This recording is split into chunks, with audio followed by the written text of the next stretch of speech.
একদম পড়ার টেবিল থেকে উঠবি না। শরীর খারাপের বাহানা দিয়ে পড়াশোনায় ফাঁকি দেওয়া আমি একদম পছন্দ করি না। তুমি কি পাথরের তৈরি? আমার এই অবস্থার জন্য যে তুমিই দায়ী, সেটা কি একবারও বুঝতে পারছো না? মানে আমি আবার কি করলাম? আমি তো শুধু তোকে শাসন করি, তোর ভালোর জন্য। এই শাসনটাই তো কাল হয়েছে। তোমার ওই রাগী চোখের আড়ালে থাকা মায়াটা আমাকে বাঁচতে দিচ্ছে না। নীলা, তুই কি জানিস তুই কি বলছিস? আমরা ভাই বোন, আমাদের সম্পর্কটা শুধু দায়িত্বের। দায়িত্ব তো শেষ হয়ে যাবে, কিন্তু আমার এই ভালোবাসা, তুমি চলে গেলে আমি হয়তো আর কোনো দিন টেবিলে ফিরবো না নীল। দেখ নীলা, পড়ার সময় পড়বি, কোনো বাড়তি কথা বলবি না। এত রুট কেন তুমি? সব সময় শুধু এমন করো। হ্যাঁ করি, কারণ তুই পড়তে বসে কথা বলে বলে সময় নষ্ট করিস, যা আমি একদমই পছন্দ করি না। কারণ সবাই অনেক ভরসা করে তোকে আমার কাছে পড়তে দিয়েছে। সবার বিশ্বাস আমার কাছে পড়লে তুই ভালো রেজাল্ট করতে পারবি, আর তার জন্য ভালো করে পড়াশোনা করার দরকার, যা তুই করিস না। পরে রেজাল্ট খারাপ হলে সবাই আমাকে কথা শোনাবে, যা আমি একদম চাই না। ঠিক আছে ঠিক আছে, এত জ্ঞান দিতে হবে না। অবশ্যই দিতে হবে, কারণ আমি তো এখানে জ্ঞান দিতেই আসি। এখন কথা না বলে চুপচাপ পড়াশোনা কর। এতক্ষণ যার সাথে বকবক করলাম সে হচ্ছে নীলা, আমার চাচাতো বোন। আমি নিলয় আহমেদ, বাবা মায়ের একমাত্র ছেলে। এবার অনার্স শেষ বর্ষে পড়াশোনা করছি, আর নীলা এসএসসি পরীক্ষা দিবে। আমরা একই বাড়িতে থাকি, জয়েন্ট ফ্যামিলি। নীলা অনেক ফাজিল একটা মেয়ে, পড়াশোনা একদম করতে চায় না, জানিয়ে চাচা চাচি সহ সবাই অনেক চিন্তা করেন। তার মাঝে হচ্ছে সবার ছোট, তাই আহ্লাদ পেতে পেতে আরও খারাপ অবস্থা। নীলা সবাইকে ইগনোর করলেও আমার ক্ষেত্রে অন্যরকম, মানে আমাকে একটু ভয় পাই। তাই সবাই মিলে আমাকে জোরাজুরি করে আমি যেন নীলাকে পড়াই। কারণ আজ পর্যন্ত যত টিচার রাখা হয়েছে ওর জন্য সবাই কয়দিন পড়িয়ে চলে যায়, যার কারণে নীলার পড়াশোনার একদম বাজে অবস্থা। সবার জোরাজোরিতে আমি রাজি হয়ে যাই এবং বলে দেই পড়াশোনা নিয়ে নীলাকে কিছু বললে কেউ যেন এসে কথা না বলে। সবাই আমার কথায় রাজি হয়, আর তারপর থেকে আমি নীলাকে পড়াতে শুরু করি। সেদিনের পর থেকেই নীলার পড়াশোনার রুটিনটা পুরোপুরি আমার হাতে চলে গেল। প্রথম কয়েকদিন ওর অবস্থা দেখে আমার সত্যি মাথা ঘুরে যাওয়ার মতো হলো। বই খুলে বসে, কিন্তু 5 মিনিট পরে বলবে এইটা বুঝতেছি না, ওইটা বুঝতেছি না, একটু পানি খেয়ে আসি, একটু ফোনটা দেখি। আমি রেগে গিয়ে বলি, তুই পড়তে বসছিস নাকি অজুহাত খুঁজতে বসছিস? তুমি এত রাগ করো কেন? অন্য টিচাররা তো এত রাগ করতো না। তাই তো কেউ টিকতেও পারেনি। ও একদম চুপ হয়ে যায়, তারপর আস্তে করে বইয়ের দিকে তাকিয়ে পড়তে শুরু করলো। দিন যেতে লাগলো, প্রতিদিন বিকেলে ওকে পড়াতে যাই। প্রথম দিকে খুব কষ্ট হতো, কিন্তু ধীরে ধীরে একটা অভ্যাস হয়ে গেল। আমি একটু রাগী গলায় বললেই ও মুখ গোমড়া করে বসে থাকে। একদিন পড়াতে পড়াতে বললাম, এই ম্যাথটা কর। নীলা অনেকক্ষণ চেষ্টা করে বলল, পারতেছি না। পারবি, আবার চেষ্টা কর। ও এবার একটু রেগে গিয়ে বলল, সব সময় পারবি পারবি বলো, না পারলে আমি কি করব? না পারলে তো আমি আছি, কিন্তু চেষ্টা না করলে আমি নাই। নীলা কিছুক্ষণ আমার দিকে তাকিয়ে রইল, তারপর ধীরে ধীরে মাথা নিচু করে আবার খাতার দিকে তাকালো। ঠিক আছে, করছি।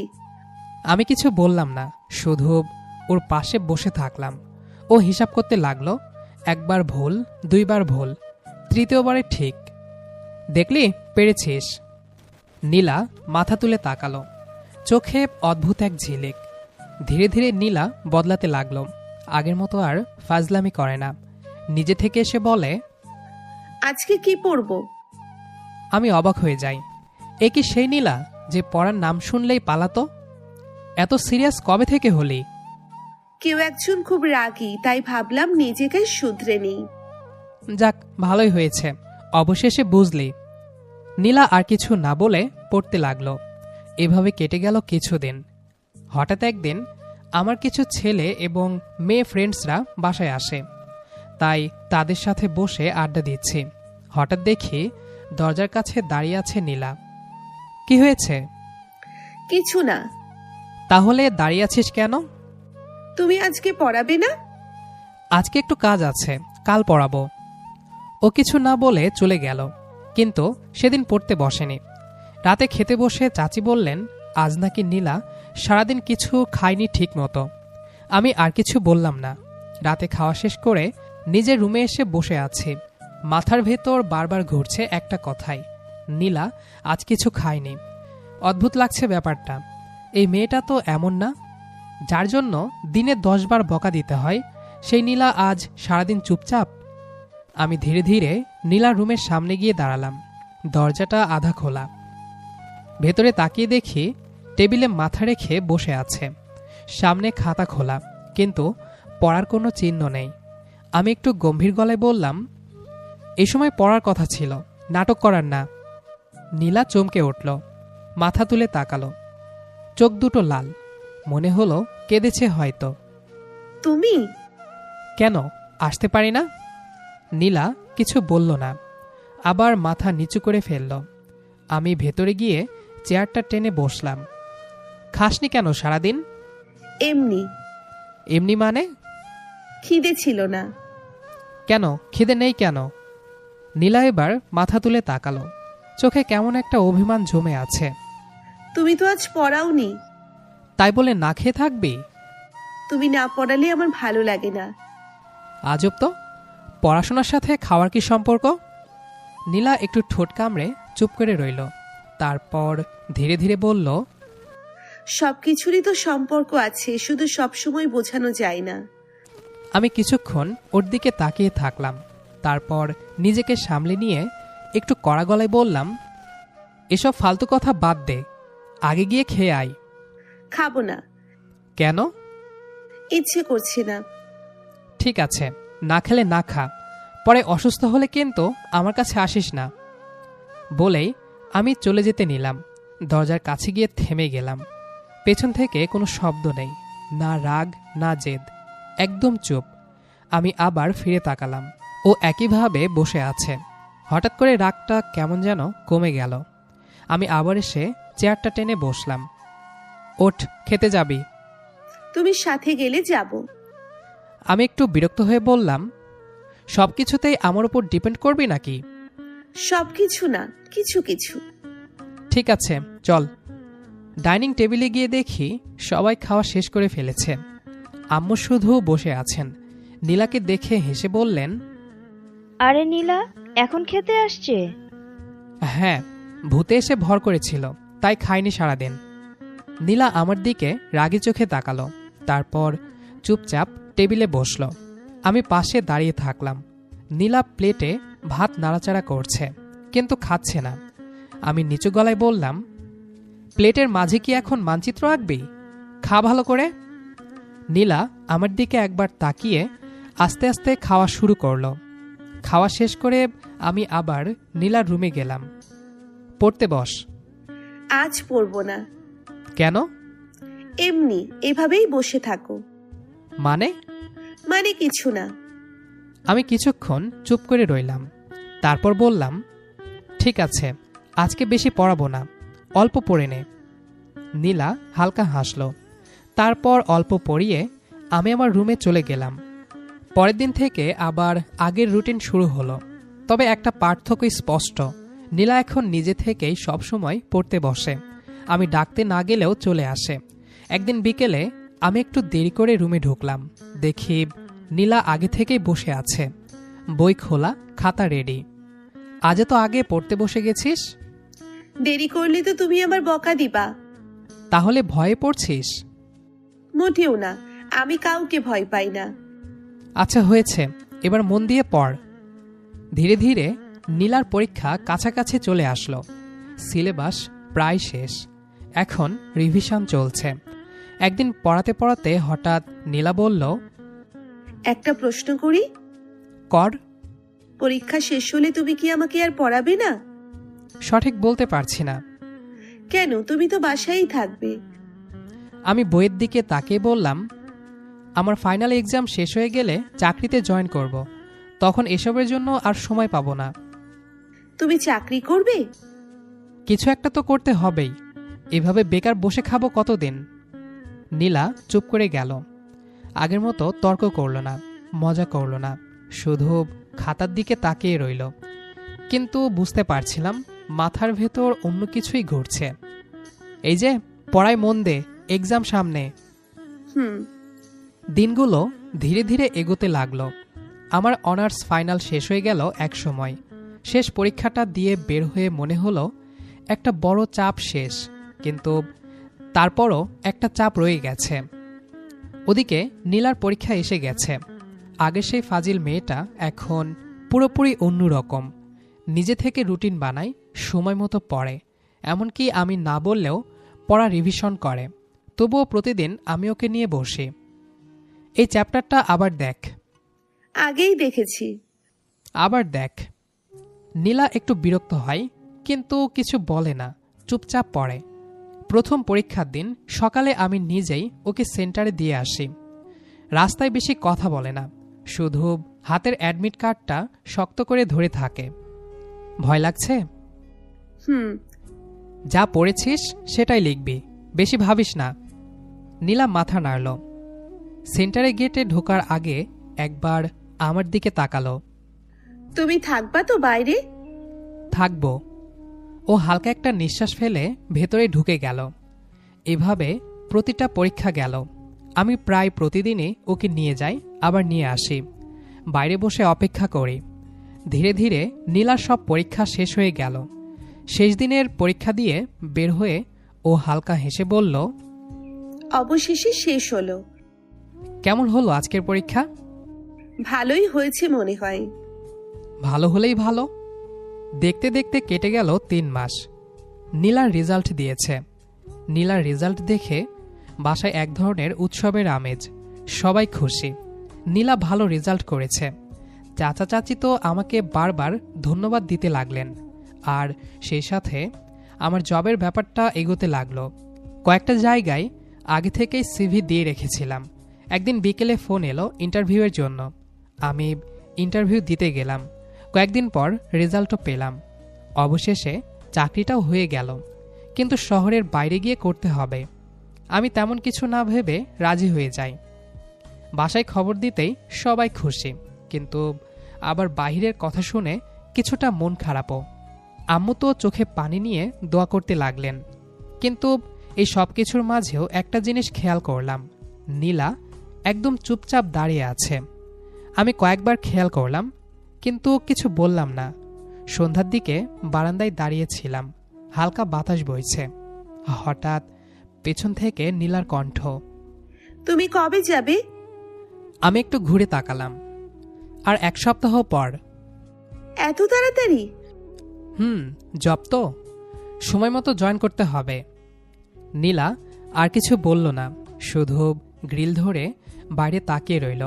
আমি বুঝতে পারছিলাম ওর ভেতরে কিছু একটা চলছে, কিন্তু সেটা মুখে আনছে না। আমি হালকা মজা করে বললাম, কিরে, আমি চলে গেলে তো আর কেউ বকা দিবে না, খুশি হওয়ার কথা। নীলা একটু হেসে বলল, হ্যাঁ, খুব খুশি হব। কিন্তু সেই হাসিটা একদমই হাসির মতো লাগলো না। যাওয়ার আগের দিনটা কেমন যেন অদ্ভুত কেটে গেল। নীলা সারাদিন আমার সামনে আসেনি। আমি ইচ্ছে করেই ওকে ডাকলাম না। রাতে যখন ব্যাগ গোছাচ্ছি, তখন দরজায় হালকা শব্দ হলো। তাকেই দেখি নীলা দাঁড়িয়ে। কিছু বলবি? সব গুছিয়ে ফেলেছো? কতদিন পর আসবা? ঠিক বলতে পারছি না, কাজের ওপর ডিপেন্ড করবে। ও, ভালো থেকো। তুইও। নীলা কিছুক্ষণ চুপ করে দাঁড়িয়ে রইল। মনে হচ্ছিল কিছু বলতে চাই, কিন্তু পারছে না। তারপর হঠাৎ করে বলল, সেখানে গিয়ে নিজের খেয়াল রেখো। এত চিন্তা করার দরকার নেই, আমি ভালোই থাকব। নীলা আর কিছু না বলে চলে গেল, কিন্তু যাওয়ার আগে দরজার কাছে একবার থেমে তাকিয়েছিল। সেই দৃশ্যটা কেমন যেন বুকের ভেতর আটকে রইল। পরদিন সকালে আমি চলে গেলাম। নতুন শহর, নতুন কাজ, নতুন মানুষ, সবকিছু নিয়ে শুরু হলো নতুন একটা জীবন। প্রথম দিকে খুব ব্যস্ততা, অফিস, কাজ, নতুন পরিবেশ, সব মিলিয়ে দিনগুলো কেটে যাচ্ছিল দ্রুত।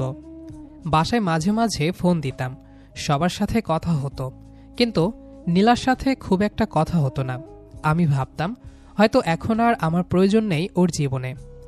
এইভাবে কেটে গেল প্রায় 2 মাস। একদিন অফিসে কাজ করছি, হঠাৎ আম্মুর ফোন। রিসিভ করতেই কণ্ঠটা কেমন যেন কাঁপা। নিলয়, তুই একটু আসতে পারবি? আমি চমকে গেলাম। কেন, কি হয়েছে? নীলা অসুস্থ, হাসপাতালে ভর্তি। আমার বুকের ভেতরটা হঠাৎ ধক করে উঠল। কি হয়েছে ওর? মাথা ঘুরে পড়ে গেছে। ডাক্তার বলেছে শরীর অনেক দুর্বল হয়ে গেছে। আমি আর কিছু শুনলাম না। সেদিনই ছুটি নিয়ে রওনা দিলাম। তারপর হাসপাতালে পৌঁছালাম। করিডোর দিয়ে হাঁটতে হাঁটতে কেমন যেন অস্বস্তি লাগছিল। মনে হচ্ছিল কিছু একটা ঠিক নেই। রুমে ঢুকতেই দেখি নীলা বেডে শুয়ে আছে, খুব শুকিয়ে গেছে। সেই আগের চঞ্চল ফাজিল মেয়েটা নেই। চোখ বন্ধ, মুখ ফ্যাকাশে। আমার বুকটা হঠাৎ করে ভারী হয়ে গেল। আমি ধীরে ধীরে কাছে এগিয়ে গিয়ে দাঁড়ালাম। নীলা। ও চোখ খুলল। আমাকে দেখে কয়েক সেকেন্ড তাকিয়ে রইল। তারপর আস্তে করে বলল, তুমি এসেছো? আমি গম্ভীর গলায় বললাম, কি অবস্থা বানিয়েছিস নিজের? নীলা হালকা হাসার চেষ্টা করল। ও কিছু না, এমনি। ঠিক তখনই ডাক্তার ঢুকলেন। আমি এগিয়ে কথা বললাম। ডাক্তার বললেন, রোগীর শরীর খুব দুর্বল হয়ে গেছে, ঠিকমতো খাওয়া দাওয়া করে না। অনেকদিন ধরে পুষ্টির অভাব ছিল, তাই মাথা ঘুরে পড়ে গেছে। ডাক্তারের কথা শুনে আমার মাথার ভেতরটা যেন ঝাপসা হয়ে গেল। আমি ধীরে ধীরে নীলার দিকে তাকালাম। এই মেয়েটা যে একসময় সারাদিন আমাকে জ্বালাতো, বকা খেয়ে ঠোঁট ফুলিয়ে বসে থাকত, সে আজ নিজের খেয়াল রাখার মতো শক্তিটাও হারিয়ে ফেলেছে। আমার বুকের ভেতর হঠাৎ একটা অপরাধবোধ এসে বসল। ঠিকমতো খাস না কেন? নীলা চোখ নামিয়ে ফেলল, কিছু বলল না। আমি একটু কড়া গলায় বললাম, ডাক্তার কি বলল শুনছিস তো? শৈলের এই অবস্থা কেন? নীলা আস্তে করে বলল, ইচ্ছে করতো না খেতে। ইচ্ছা করতো না মানে? খাওয়াটা আবার ইচ্ছার ওপর নির্ভর করে নাকি? নীলা এবার আমার দিকে তাকালো, চোখে পানি চিকচিক করছে। সবকিছু কি জোর করে করা যায়? আমি থেমে গেলাম। আমি ধীরে ধীরে চেয়ারটা টেনে বসলাম। গলার স্বরটা নরম করে বললাম, কি হয়েছে তোর? সত্যি করে বল। নীলা কিছুক্ষণ চুপ করে থাকল। তারপর খুব ধীরে ভাঙা গলায় বলল, তুমি চলে যাওয়ার পর থেকে কিছুই ভালো লাগতো না। পড়তে বসতাম, কিন্তু তুমি পাশে থাকো না। বকা দেওয়ার কেউ নেই, জোর করার কেউ নেই। সবকিছু ফাঁকা ফাঁকা লাগতো। আগে ভাবতাম তুমি শুধু রাগ করো, কিন্তু তুমি না থাকায় বুঝলাম তোমার রাগটাই আমার সবচেয়ে অভ্যেস হয়ে গেছিল। তুমি না থাকলে আমার কিছুই ঠিক মতো হয় না। এই কথাগুলো যেন সোজা এসে আমার বুকের কোথাও আঘাত করল। আমি এতদিন ভাবতাম আমি শুধু ওর দায়িত্ব পালন করেছি, ওকে পড়িয়েছি, শাসন করেছি, এই পর্যন্তই। আমি ধীরে ধীরে বললাম, তাই বলে নিজেকে এই অবস্থায় নিয়ে আসবি? নীলা চোখ বন্ধ করে ফেলল। এক ফোঁটা পানি গড়িয়ে পড়ল কানের পাশে। নিজেকে সামলাতে পারিনি। আমার হাতটা অজান্তেই নীলার দিকে এগিয়ে গেল। আমি আলতো করে ওর হাতটা ধরলাম, তাও প্রথমবার। এর আগে কখনো ধরা তো দূর, চেষ্টাও করিনি। নীলা চমকে উঠল একটু, কিন্তু হাত সরালো না। পাগল মেয়ে একটা। এভাবে কেউ কারোর জন্য নিজেকে শেষ করে দেয়? সবাই না, কেউ কেউ দেয়। ওর কথাটা শুনে আমি চুপ করে গেলাম। মনে হলো কিছু একটা বলার ছিল, কিন্তু গলায় এসে আটকে গেল। আমি একটু কড়া হওয়ার চেষ্টা করে বললাম, এসব নাটক বন্ধ কর। নিজের যে অবস্থা বানিয়েছিস, এটার জন্য তুই সবচেয়ে বেশি দায়ী। নীলা আর কিছু বলল না, শুধু অন্যদিকে মুখ ঘুরিয়ে নিল। চোখের কোণ দিয়ে পানি গড়িয়ে পড়ছে, দেখেও না দেখার ভান করলাম। আমি আবার বললাম, ঠিকমতো খাস না কেন?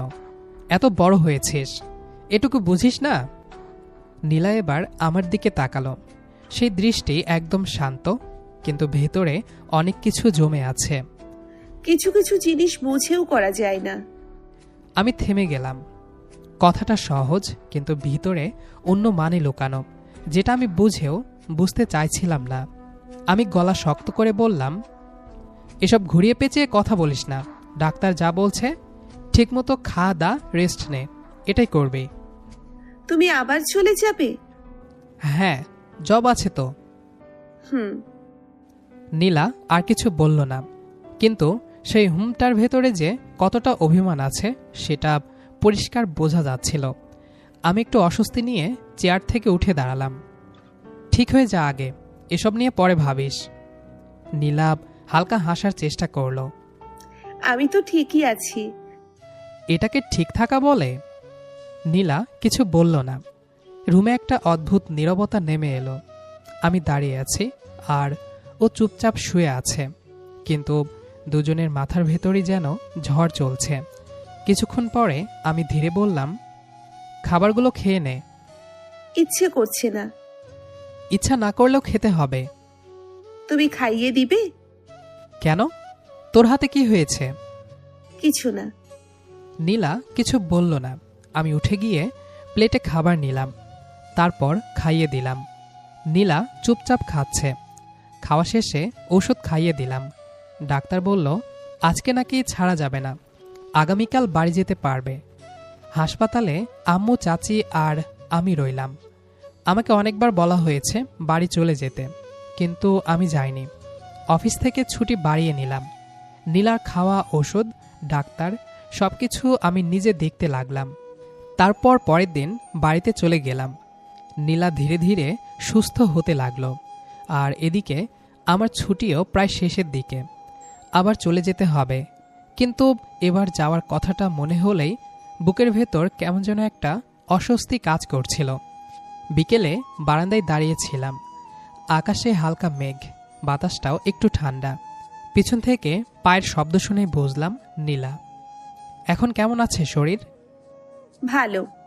ঠিকমতো খাওয়া দাওয়া করিস, নিজের যত্ন নিস। নীলা কিছু বলল না, শুধু পাশে এসে দাঁড়ালো। গ্রিল ধরে বাইরে তাকিয়ে আছে।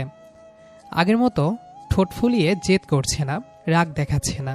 এই চুপচাপটাই যেন বেশি কষ্ট দিচ্ছিল। রাতে ব্যাগ গোছাচ্ছিলাম, সবকিছু গোছানো প্রায় শেষ। হঠাৎ দরজায় টোকা। তাকিয়ে দেখি নীলা। ভেতরে আয়। নীলা ধীরে ধীরে ঢুকল। চোখে সেই অদ্ভুত নীরবতা। সত্যি চলে যাবে? কাজ আছে তো।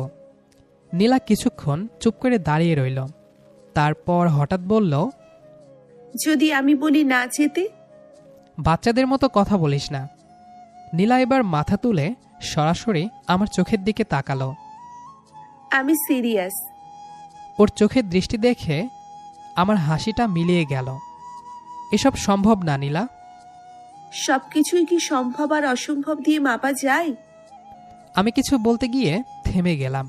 হঠাৎ করে নীলা বলল, তুমি কি সত্যি কিছু বুঝো না, নাকি বুঝেও না বোঝার ভান করো? কি বুঝবো? নীলা এবার আর নিজেকে আটকাতে পারল না। গলা কাঁপছে, কিন্তু কথা থামাচ্ছে না। তুমি চলে যাওয়ার পর থেকে আমি ঠিকমতো খেতে পারি না, ঘুমাতে পারি না, সব ফাঁকা লাগে। প্রতিটা মুহূর্তে তোমাকে মিস করি। তুমি থাকলে আমার সবকিছু ঠিক থাকে, তুমি না থাকলে কিছুই ঠিক থাকে না। আমার বুকের ভেতর ধক করে উঠল। নীলা চোখের পানি মুছতে মুছতে বলল, আমি চেষ্টা করেছি নিজেকে সামলাতে, অনেক চেষ্টা করেছি, কিন্তু পারিনি, কারণ আমি তোমাকে শুধু ভাই হিসেবে দেখি না। বলেই নীলা চুপ হয়ে গেল। ঘরটা যেন হঠাৎ নিঃশব্দ হয়ে গেল। আমার মাথা কাজ করা বন্ধ করে দিল কয়েক সেকেন্ডের জন্য। আমি ধীরে ধীরে বললাম, নীলা, তুই কি বলছিস বুঝছিস? খুব ভালো করেই বুঝি, অনেক দিন ধরে বুঝি, শুধু বলতে পারিনি। এটা ঠিক না। কি ঠিক না? ভালোবাসা কি ঠিক ভুল দেখে হয়? আমি চুপ করে গেলাম। নীলা এবার একটু শান্ত গলায় বলল, তুমি চাইলে চলে যেতে পারো, কিন্তু আমি আর না বলে থাকতে পারবো না, তাই সব বলে দিয়েছি। নীলার কথাগুলো আমার ভেতরটা নাড়িয়ে দিল। আমি এতদিন নিজেকে বুঝিয়েছি আমি শুধু দায়িত্ব পালন করেছি, কিন্তু সত্যি কি তাই?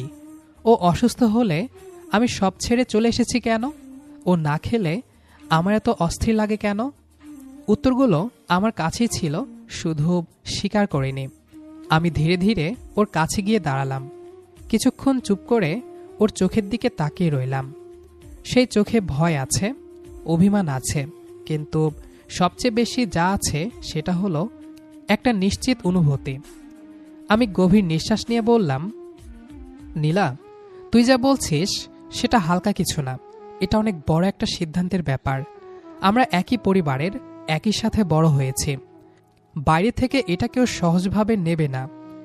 শুধু আমাদের ভালো লাগলেই সব ঠিক হয়ে যায় না। আমি জানি, তবুও নিজের ফিলিংসটা বদলাতে পারিনি। আমিও চেষ্টা করছি নিজেকে বোঝাতে যে তুই শুধু দায়িত্ব, কিন্তু তুই অসুস্থ হওয়ার পর বুঝলাম তোর জন্য চিন্তাটা শুধু দায়িত্বের জায়গায় নেই। নীলা আমার দিকে তাকালো, চোখে একটুখানি আলো জ্বলে উঠল। কিন্তু এই জায়গা থেকে সিদ্ধান্ত নিতে হলে আমাদের দুজনকেই ঠান্ডা মাথায় ভাবতে হবে, আবেগ দিয়ে না, বাস্তবতা দিয়ে। নীলা চুপ করে মাথা নাড়ল। এখন সবচেয়ে গুরুত্বপূর্ণ কি জানিস? তোর পড়াশোনা, তোর ভবিষ্যৎ, আর আমার নিজের ক্যারিয়ারটা সেট করা। আমরা যদি সত্যি সিরিয়াস হই তাহলে পালিয়ে না গিয়ে ঠিকভাবে সামনে দাঁড়াতে হবে। মানে তুমি আমাকে এড়িয়ে যাচ্ছ না? আমি হালকা করে মাথা নাড়লাম। না, এড়িয়ে যাচ্ছি না, কিন্তু তাড়াহুড়াও করব না। সময় নিয়ে বুঝে ঠিকভাবে এগোবো। নীলা এবার একটু হালকা শ্বাস ফেলল, যেন বুকের ভেতর জমে থাকা চাপটা কিছুটা কমল। তাহলে তুমি চলে গেলে কি হবে? যেতে তো আমাকে হবেই। এভাবে হুটহাট কিছু করা যাবে না। আমরা যোগাযোগ রাখব, আর যখন সময় ঠিক হবে তখন দুই পরিবারে কথা বলবো। নীলা কিছুক্ষণ চুপ করে থেকে বলল, আমি অপেক্ষা করতে পারবো। আগে নিজের খেয়াল রাখতে শেখ, না খেয়ে থাকলে কিন্তু সব প্ল্যান বাতিল। নীলা একটু মুচকি হাসল। ঠিক আছে, চেষ্টা করব।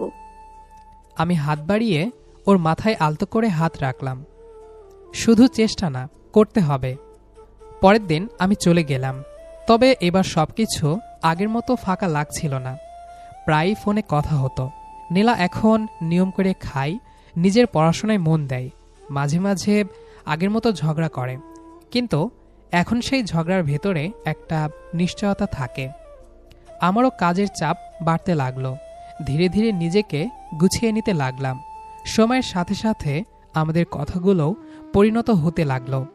প্রায় 1 বছর পর